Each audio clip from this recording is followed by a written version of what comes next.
Hi అండి, good morning, నమస్తే all of you. See this is breakfast time. See రాగి సంగటి, రాగి ముద్ద, సోళ్ళు తైదులు, రాగి సంగటి ఏదో పిలుస్తారు. తక్కువ నీళ్లు పోసుకుని మన చలివిడిలాగా తిప్పుకోవడమే, ఓకేనా? And without salt. నేనైతే అప్పటి నుంచో మటన్ తెచ్చుకోవాలనుకున్నాను. ఇప్పుడు పావు కిలో వచ్చి మటన్ కైమా 200. సో ఇది రెండు కాంబినేషన్ చాలా బాగుంది. So tasty. అండ్ మల్లాయిపాలెం దగ్గర అనమాట తగ్గించామని చెప్తున్నారు మటను. బోటి గోంగూర ఇదైతే ఫీక్స్ అనమాట. టేస్ట్ వేరే లెవెల్కి వెళ్ళిపోయింది.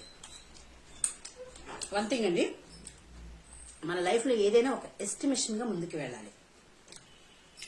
మాకు ఒక ఆవిడ తెలుసు, ఒకే రోజు ఉన్న బియ్యం ఉండేస్తుంది. కూర్చున్న కాడే సబ్బు రుద్ది ఒక చీరకి సబ్బు మొత్తం రుద్దేస్తుంది.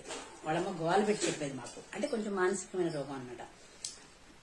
మనం ఈ మధ్య ఒక కామెంట్ చేశారు, 100 రూపీస్ అండి ఒక్క పండు మ్యాంగో, మేమే తినలేదు మీరు తిన్నారు అనేసి అన్నారు.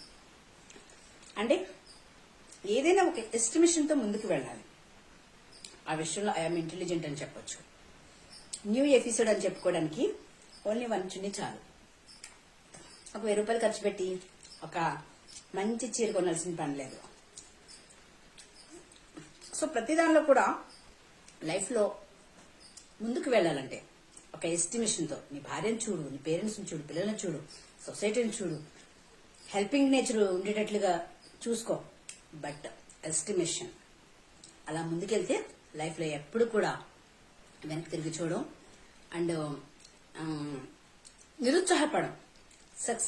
సక్సెస్ఫుల్ గా ఉండాలంటే, ఒకరికి చెయ్యెత్తి చాపకుండా ఉండాలంటే మన జీవితంలో ఎస్టిమేషన్ అనేది చాలా చాలా ఇంపార్టెంట్. ఓకే, ట్రై చేయండి. Thank you.